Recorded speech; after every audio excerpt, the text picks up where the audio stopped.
Amazing. Okay. Hello, everybody. Happy International Women's Day. We apologize for the not liveness of this event. It is recorded. And we apologize for that. We had some technical difficulties earlier, but we're here now, and that's all that matters. So this is the last event of the Meet the IAU Astronomers special edition Women and Girls, which is part of the IAU Outreach Global Project Women and Girls in Astronomy. You guys might have actually seen some of the earlier interviews or some of the earlier videos that we've been putting out. And this event will have a little bit of a different structure. While those were interviews, this will be more of a conversation between me and Amelia. If there were a live audience, which of course there isn't, we would ask you to have questions, but please post questions in the comments section below, and we'll try to get back to you as quickly as we can.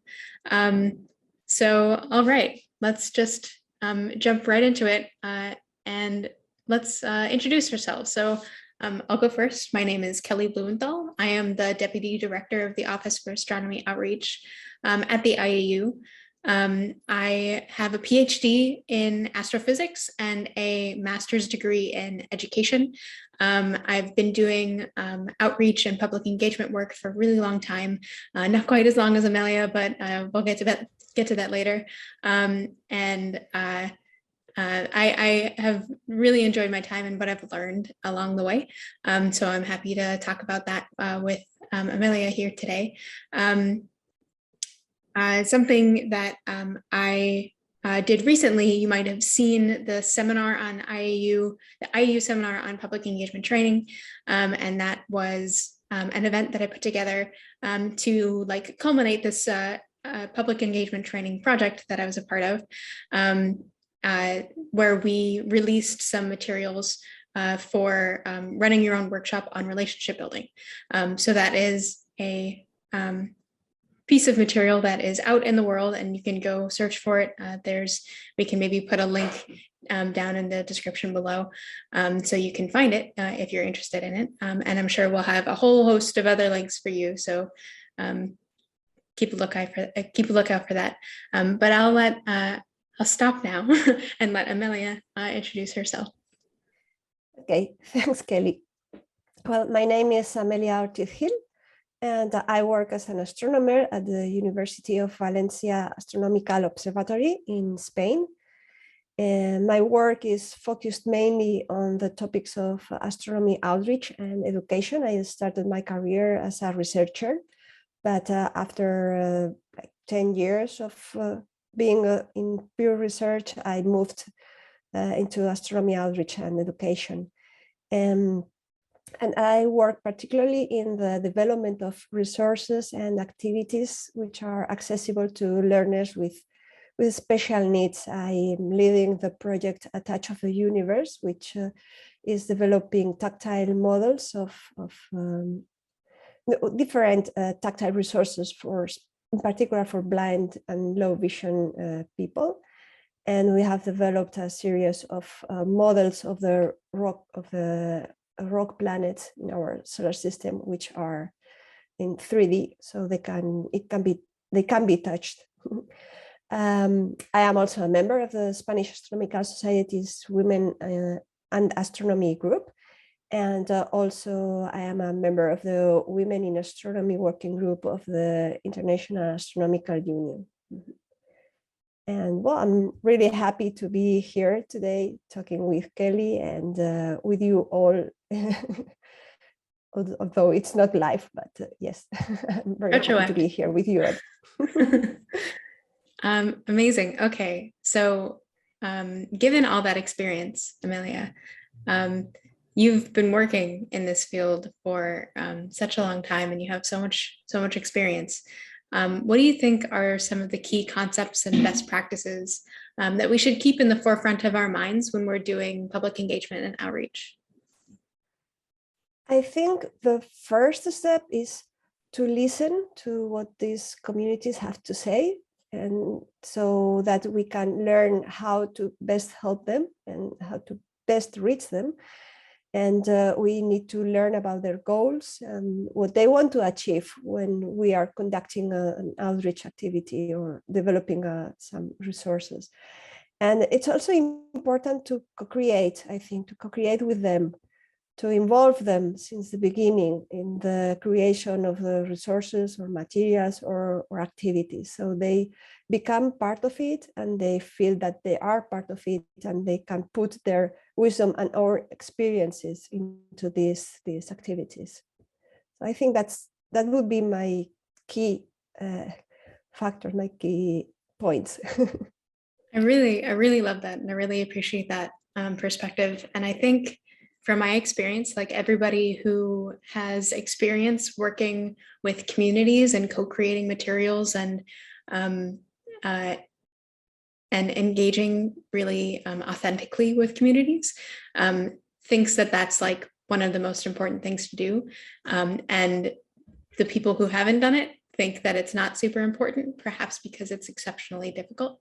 So what do you think we can do to like encourage people to be a part of that whole process? You mean the people who conduct the outreach or the public? Both, I guess. Yeah. Okay, I think that for the outreach officers, I would say that they should. It's just a matter of realizing what you have just said, that it's really important, and then the outcome is really more valuable because it has the input from other people who, again, diversity. It's all this diversity that comes into the developing of these materials or activities or whatever. And also, I think it's good to I think the public is always ready to get involved, to participate, especially in activities related to astronomy. The public loves astronomy. They love astronomical images, astronomical discoveries, and everything which is around astronomy. So I think that's not difficult to achieve. If they really feel that their inputs are being appreciated and that they are being heard and listened to, I think that then they will be really, really happy to collaborate and to get involved. Yeah, absolutely. And, you know, I think being heard and listened to is really important when you're working to co-create something with a community. And even just trying to get buy-in for that project is probably incredibly important as well. Do you have any maybe like practical experience that you could share with us? Maybe like an example of a time when you started a project and you wanted to work with the community? Yeah, well, it was, yes, when we first started to create these tactile models of planets, we started with the moon. And our first proposal was a moon which was like 30 centimeters in diameter. It was quite large. And we had some braille letters engraved on the model and all that. And then we took it to a blind school. We wanted to ask them to tell us if that was useful, if what they thought about that prototype. And it was good that we did it because we changed it almost completely. So that was a very good experience and a good way to learn that, yeah, if the sooner you involve the community, the better in a project, because then you don't start walking in the blind. You really get some really useful suggestions and feedback from them from the very beginning. So then of course we created a better model and we learned a few things along the way. So it was really a very nice experience, I'd say. Yeah, I think that's really important. A really important point is that, you know, you're ostensibly making or creating these materials for some portion of the general public, and you would want them to be able to use it. So you should make sure that they can use it. Yeah, and that's, it seems so intuitive, but it's not necessarily something that we always participate in. So you said that you worked with the blind and visually impaired community. Why did you decide that that was the hurdle you wanted to jump over? Yeah, well, in fact, we started by creating activities for people with a range of disabilities. Back in 2005, no, 4, I think, we got a request from a special needs school. And we had these public visits by school children to our observatory. And then we received this request from the special needs school. And yeah, it was the first time. And we thought, well, we cannot tell them no. I mean, we have to find out a way to receive them and to carry out the activities that we were usually carrying out with the other children, with these special children, say. So we thought, well, this is a challenge. We had never done anything like that before. And what we did was we had a series of meetings with their teachers. And they came to us, to our observatory. We explained to them what we were doing, usually in the, let's say, normal visits. And then they gave us their input as how to adapt these activities to their children, to their students. And we learned a lot. And we finally were able to develop, again, co-creating with the teachers, we were able to develop a visit with activities that were inclusive of most of the group. It was a very, it was a small group, but they had all different needs. There was a kid who was blind, then there were some other kids with other problems. So it was hard to cater for them all, but I think that in the end they all enjoyed the experience. We included lots of different stimuli related to the different senses. I think that's one of the keys too. When you have the same content, but you transmit it through different senses. One will be able to hear it, the other one will be able to see it. You add smell, you add touch, and all these make that that somehow or some way or another, they will all reach and receive the messages, let's say, the content, and participate and get involved into the activities. Everybody in their own way, of course. Mm-hmm. Yeah, that's really wonderful. And I think this also speaks to something that I think about a lot, which is like, if you are not a member of a particular community, like the blind and visually impaired, for example, what is the reason that you personally have to go into that community and do outreach like this? What is the responsibility you have as kind of like an outsider to go into those communities and to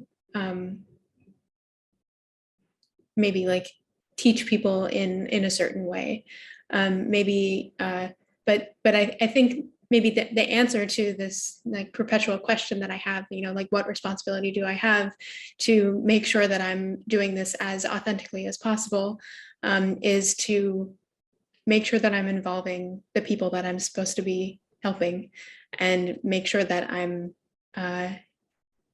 actually engaging them in a way that they want to be engaged. And continually check back and forth and get, continual feedback from the community, and make sure that you're actually doing the thing that you set out to do. yeah, so I think this co-creation thing is just the answer to it all. Yeah, we have a very beautiful, moving experience. We had developed this planetarium show for the blind, and we were based on previous experiences in Argentina. And we tested it with a group of adults before the grand premiere. And some of them were really moved because they said that there was a man who was saying that he had lost his vision after when he was a teenager. So he could still remember the night sky, the starry sky, and he was really moved because our show led him to remember how the sky looked like. And he said it was a long time before. I hadn't thought about that for a long time, and now I have remembered it. And he was crying, actually. He was really moved, and he was really thankful. He said, well, I'm really thank you very much for the experience. And a few of them were really moved by that. So then it's in these cases, it's when you realize, okay, I've done something good, and it's really got there. I achieved my goal of and well, what I'm supposed to be doing, which is outreach and getting the message out and involving people and making them to like or to enjoy or to know the sky. What's your favorite story like that? Like from an audience member or a member of the public that came up to you and like reacted to what you had done? Well, in fact, my favorite was this one I have just told you, but now I'm thinking another one. We sent these models of a tactile moon to different places of the world. We wanted also to get feedback from other cultures and other places and other teachers. So in Argentina, there was a guy who, Sebastián Musso, we sent him this moon, and he took it in, he was doing this activity with a group of blind people. And then a lady was really astonished to learn that the moon was actually a sphere, because so far she was blind from the beginning, and she was born blind, and she had touched all the images of the moon she had touched were on books, so they were flat. So somehow she thought that the moon was a flat disk. And she was really surprised to find out that it's actually a globe. So it's these little things that you don't think that then surprise you that, wow. Yeah. I mean, well, as someone who's always been sighted, my context for understanding what a picture in a book is like is very different for someone who's never seen or used their eyes in that way, I guess. Great. Okay. Yes, it's a different way to learn. They learn in a different way. So that's and these things are the ones who tell you that you really have to involve them in the co-creation. The co-creation is basic. Yeah, definitely. And in some of your the papers that I read where you talk about some of the work that you've done, I think you discuss universal design for learning a little bit. Do you want to just give our viewers an idea of what that's all about? Yes, well, I think the key idea on the universal design for learning is to remove barriers for learning. And the thing is that we are used to consider the disabled people, but we should focus more on the disabling environment. This is for example, if a person has trouble to read a font which is too small, then instead of giving this person, I don't know, some glasses or a microscope, if the letters are too small, you can just make the font larger. So it's better, if you can, it's better to act on the environment instead of thinking of the person as a disabled, and not focusing on what they cannot do. You have to focus on what they can do. And yeah, in that sense, it's you have to develop your resources, thinking of that, thinking of what their strong points are.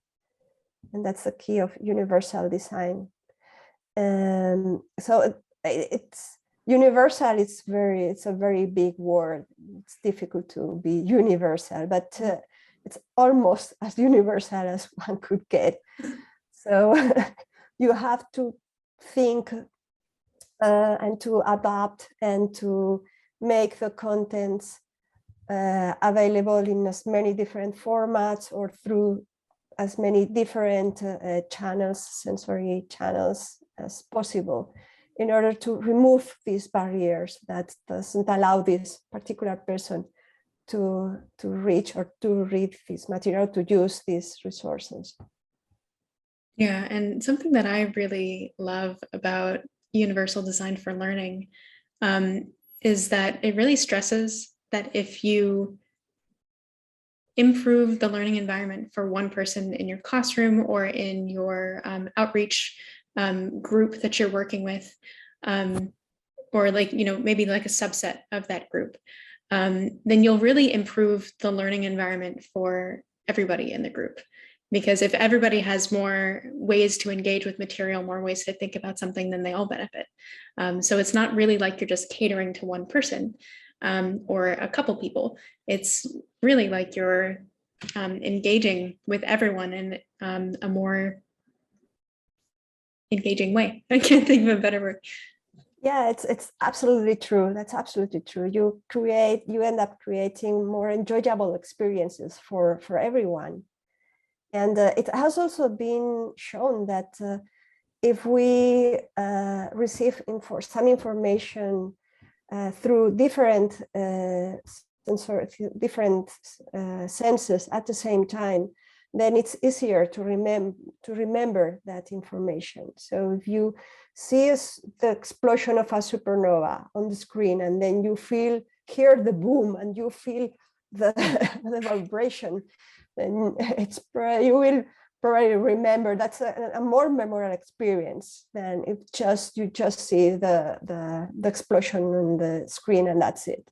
Mm. So yeah, it's definitely it's really good. And this is also that sometimes we find that to get funds for this kind of activities, the funding agencies usually ask you, how many people are you going to reach?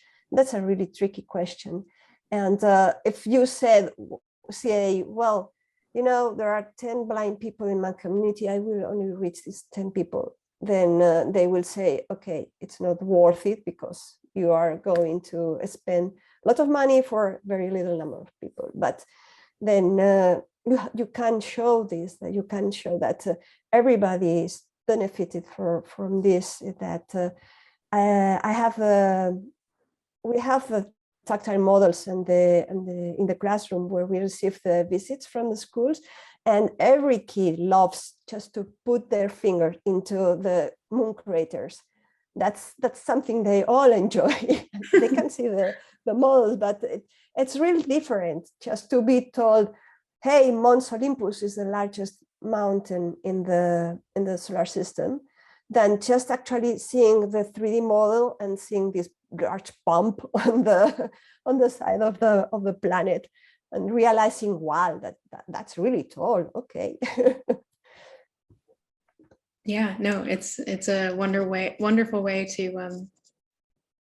to communicate in general, I think. Mm-hmm. So I would like to move on to the next question. How do you think outreach organizations, maybe, you know, like universities or institutions, or even the OIO, benefit from more inclusive practices? Well, I think that it's a way to attract diverse groups of people. They can enlarge their general public and the people they are talking to. And I think it's very important that outreach organizations target all the talent that is out in the society, because talent is everywhere, and we certainly want to attract as many talented people into science as possible. And this is one of the goals of outreach, right? To attract science, to attract young people into science. And well, we will not accomplish this if we are leaving out part of the population. Even if a person has a disability, they do have many strong points that they can really put into the research world, into science. They have different perspectives. They may have different ways to approach different problems, so they can find original solutions that you might not think of, because we are different. So it's the more diverse, it has been shown that the more diverse the research teams are, then the more successful they are, and they are more able to, they reach solutions to the problems quicker, and probably in a more creative way, more original way.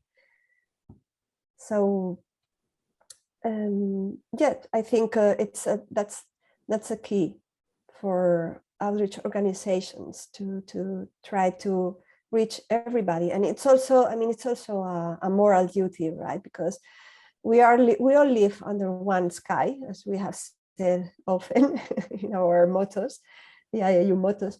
And I mean, we have a duty to take to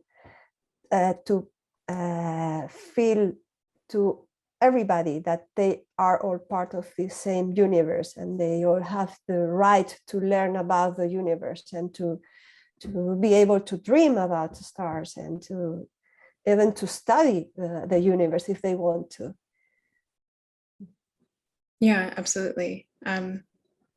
I think you took a more poetic approach to this question than I was originally thinking. Like I was. Oh, sorry. No, that's perfect. You should do that. You should always take the more poetic approach. But I was thinking more along the lines of, well, it gets us money, very practically. You know, engaging more people in general, but opening doors to people makes it so that funders want to give us money to do the things that we want to do. I think that's one of the ways that certainly people kind of higher up in organizations kind of think about things. Maybe not all of them. Maybe I'm being too general, but yeah, I think funding has a lot to do with it, for better or for worse. But yes, as I said before, when you write a proposal, then you always have this question: how many people do you think that you're going to reach? To reach out. So it's an important point for funding agencies. Yeah. Which, you know, is really a great thing that more and more funding agencies are really paying attention to this. You know, here in the United States, the National Science Foundation has had the broader impacts section for a long time on a lot of their grants, but now it's becoming much more popular. You know, in other granting organizations in the U.S. and Europe and Asia, and it's really becoming kind of like a hot topic when you think about it, which is a great thing. Well, a big part of research is paid with taxes. It's paid from the public taxes, so it's a moral duty in that sense, that people are paying for something that they should know what their money is going into. And yeah, in particular in the United States, for example, if you live there, you really need the support from the society to move on. Like NASA, for example, it depends always on the government budget, and they need to have this social, a good social involvement, and they are, for them it's very important to have that the public has a very good opinion of them, and they support them, so that politicians can say, well, this is something that the public and the voters value, so let's support this. So it's, in that sense, it's also very important to have the public support. And when the crisis come and when funds are short, then it's important that we have the support from the society in general, that understand, for example, that it is important to work on basic research, that it's not something that you will apply immediately, but it's something that can lead to very big discoveries and applications that will be very important in the future, but now we cannot foresee them, like it happened with electricity.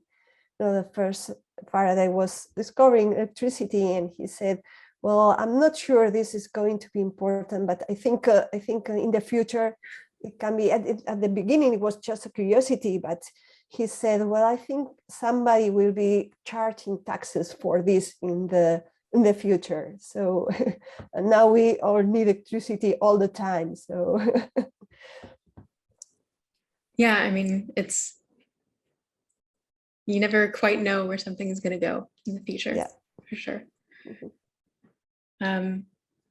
So for the next question that we have, I think you and I more or less agree on why inclusion is important, why, especially for, International Women's Day, and for this like month-long celebration that we've been doing at the OAO, gender inclusion, all gender inclusion is important. But the question is, have we been speaking to an echo chamber? And we is not necessarily just you and me, although this is perhaps an echo chamber, but are we as a community of outreach professionals speaking in an echo chamber? Yeah, well, I think that as long as we take these matters to the general public, then we are not talking to an echo chamber. It's just we are going out. And yeah, there's also this risk, of course. And of course, I mean, it's in the case of women in astronomy, for example, it's women, the ones who have been excluded. So until recently, many men did not even think that there was a problem. So, but now there's growing awareness about this, right? So I think that the message is leaking out. Maybe we are mostly in an echo chamber, but still I think the message is getting out and is reaching people. And I think it's very important to involve the other communities, everybody into this discussion, of course, that and make them realize that this is important. So I think that slowly we will manage to get the message out. Yeah, I think in the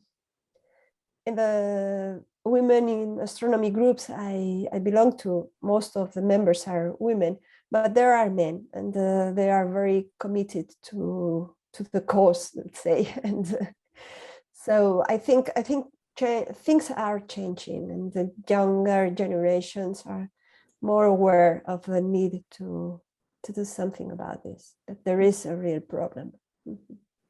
You said a couple of things that I think are really important, that, we need to engage everybody from every group to kind of think about these things together. And I think that the idea of intersectionality is really important, not only for like your personal understanding of your own position and different groups positions, but also to see how we can like work together to solve different problems and figure things out. And then the other thing that I was thinking of as you were speaking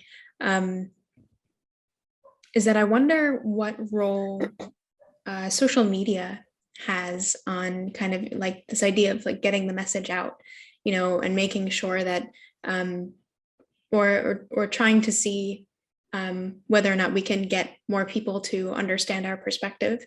And you know, like social media has kind of been at the forefront of certain things, but also it's been really criticized for being an echo chamber. So, you know, it's kind of like a dual, like it has the opportunity and the potential to really reach a lot of people, but who are you actually reaching, and what are they doing with that information is the question. Yes, I really don't have an answer for that. I mean, it's yeah, social media, as you say, are great to reach a lot of people, but then if they are the perfect echo chambers from my point of view, because all the suggestions that you receive from social networks are related to your former searches or to your previous interests. So I feel it's really a bit kind of difficult to find something that it's not perfectly aligned to your thesis or your history of searches. So that kind of, yeah, I think it's a barrier actually, more than a help to get these messages out. I think in this case, I think it's more important to get through, I don't know, general media, which you just happen to see an ad or a piece of news which you didn't expect it, that you would never have looked in the social media, or that the social media motor would never have suggested to you. So it's yeah, that kind of things, you know. Yes, I don't know how to I think social media needs to change the way it works. It should not be so perfect in the sense of suggestions that they give us, or the informations that they give us. It's a wider world outside, and if you keep receiving only the things that you are fine-tuned to receive, then your vision narrows and narrows and narrows. Yeah, that's a really good point. You know, it maybe add a little bit of randomness into your news feed or something like that, and see something that you maybe wouldn't have seen before. Yeah, I think that's a really great point. So I diverted a little bit from the point of this whole thing, which was to talk about inclusion in outreach and gender specifically, because it's International Women's Day.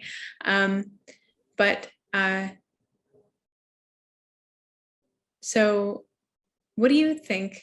What do you think of this? So we have this International Women's Day. We have the Women and Girls in Astronomy. There's groups all over the world that are doing Women and Girls in Astronomy type things this month, or I guess maybe ending today. But do you think that inclusion campaigns always wind up being about women? And do you think that there's something we should do about that?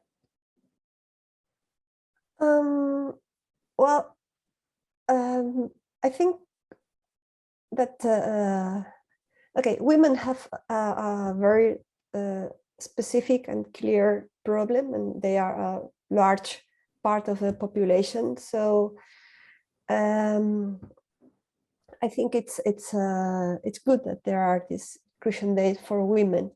That of course there should be inclusion days for other other groups of populations, like people with special needs. And in December, there is this inclusion day, and it's slowly becoming a bigger thing, really slowly. And also you have the LGBT community too, and they also have their inclusion days and activities, and this and the Mardi Gras, and not related to science, but anyway, you have, and I think it's good that that people are able to focus a little bit on this particular communities, because if we put everybody together in the same bag, maybe then it becomes a bit diluted. I mean,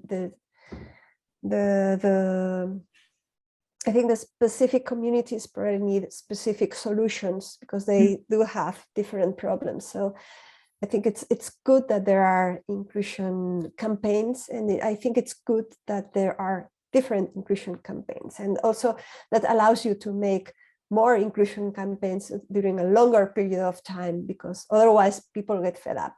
So it's good that hey, this month is inclusion for women. Hey, this month is more for inclusion for people with special needs. Hey, this another month is better for I don't know, for minorities or for LGBT communities. And I think that's it's good. It's good to show that there is a variety of people who feel that there is a need for, that they feel that they are being excluded some way or other. Yeah, no, that's definitely true. You know, having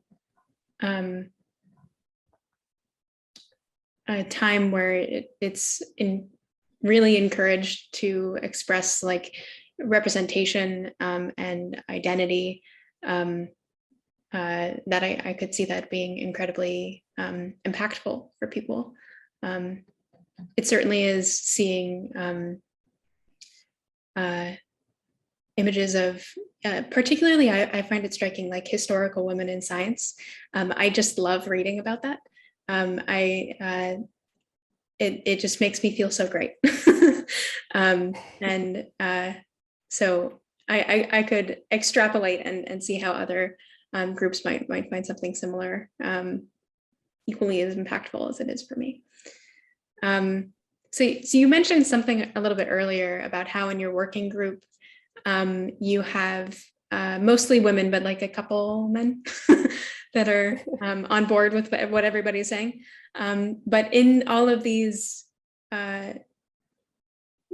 festivities for women, are we excluding the men? And is there something else we should be doing?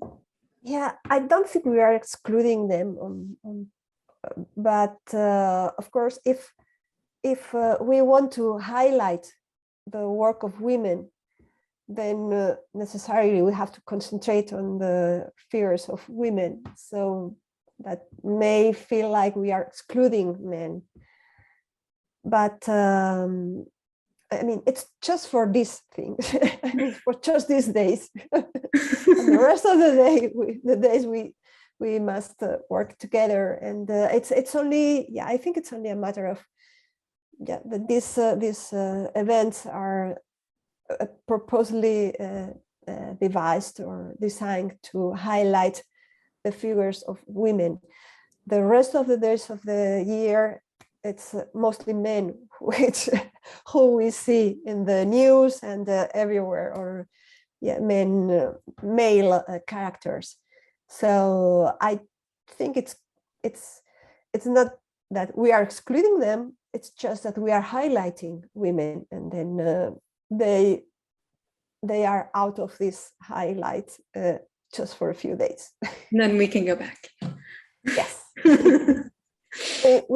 The ultimate goal is that we will not need this kind of days, right? That we will all be in this happy world where everybody could be a scientist if they want to, or whatever they want to, without paying any attention to which your gender is. So, but until we reach that ideal world, then we do need to have these specific moments for specific small groups, or not so small.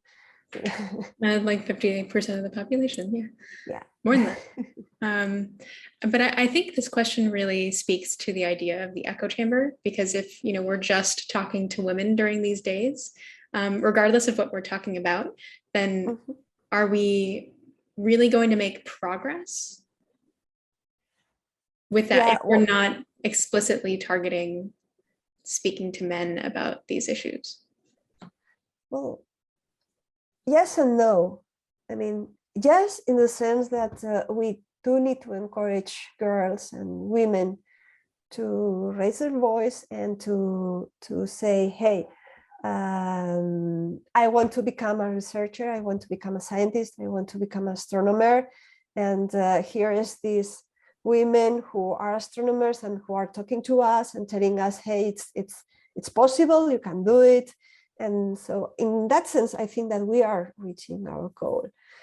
But then, yes, of course, if we limit our public to girls, then we miss the other half of the problem. And for that, I think it's very good that we have public talks where everybody is invited. This morning, I was visiting a school. And of course, there were kids, there were girls and boys all mixed up. So my message went to males and females equally. So that's a way to step out of the echo chamber. Yeah. And hopefully, if you have the opportunity to maybe curate your audience like that, well, that wasn't even like a curated audience, right? It was just a classroom. But yeah, we hope that the audience we have, maybe in like these online events, it's kind of hard to tell well, unless Facebook is watching you, then it's in a different situation entirely. But it can be kind of difficult to know that you're reaching like a broader audience than maybe you otherwise would have. Yes, if it's an event that you have to register to, that you have to look forward to, you have to actively go to that event, I think it's more probable that women will attend and not so many men. But if it's something general like I did this morning, it was just a normal classroom. So little it's more easier there though. Yeah. Captive audience. I do think it's important to just note and maybe not expand upon super in depth, but we're talking about men and women a lot, and gender is often considered as being maybe not necessarily like a scale or spectrum or like a whole plane of space where you can exist. But for now, I guess, for lack of a better phrase, easiest way to conceptualize all of these issues is for people who identify as women and those who identify as men. And unfortunately, that still maintains the binary. So if you have a better way to think about it, please comment below. But because we will be posting this on social media for better or for worse. But yeah, I know that this wasn't necessarily a can of worms that we had discussed going into. So I don't want to throw it at you just like that, but I just wanted to mention that this is something that we did think about and that we think is important. But my last question that I really want to, I think this is interesting and you can disagree with me or not. So we've been talking a lot about how issues of diversity, equity, and inclusion, they really differ across populations. And across a global population, there are, like infinitely many ways almost to imagine diversity. And what do you think tackling diversity, equity, inclusion, intersectionality, what do you think those look like on a global scale? And can we really define it in that way?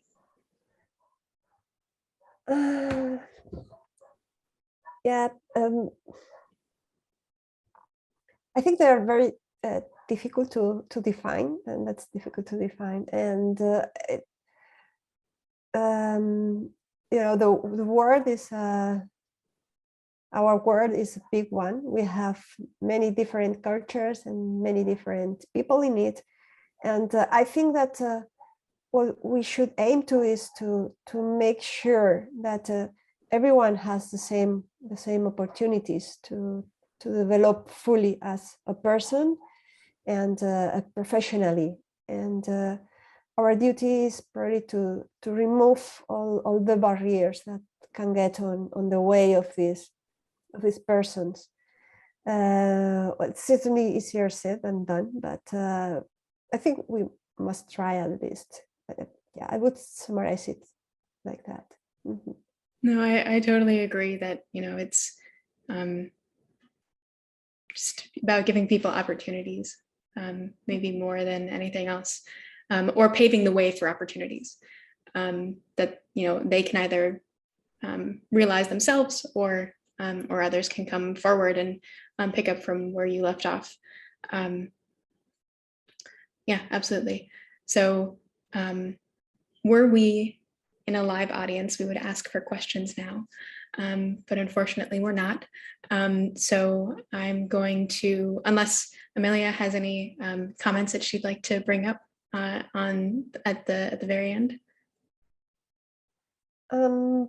Well, only that, I mean, as you said before, you like to read the stories of women who were astronomers in the past. I think we are in debt to all of them because they fought really hard, and we are stepping on their shoulders, as you usually say. And we should be very grateful that they were able to do that for us. And it's our duty now to keep fighting for the future of the girls who are coming after us. Yeah, absolutely. That's a really great way to end this program. I want to thank Amelia for being here and for talking with me, and all of you for watching it. And hopefully we'll see you again next year at the next Women and Girls in Astronomy event. But if not, happy Women's Day, happy International Women's Day, and hope you all have a great day. Thank you for inviting me.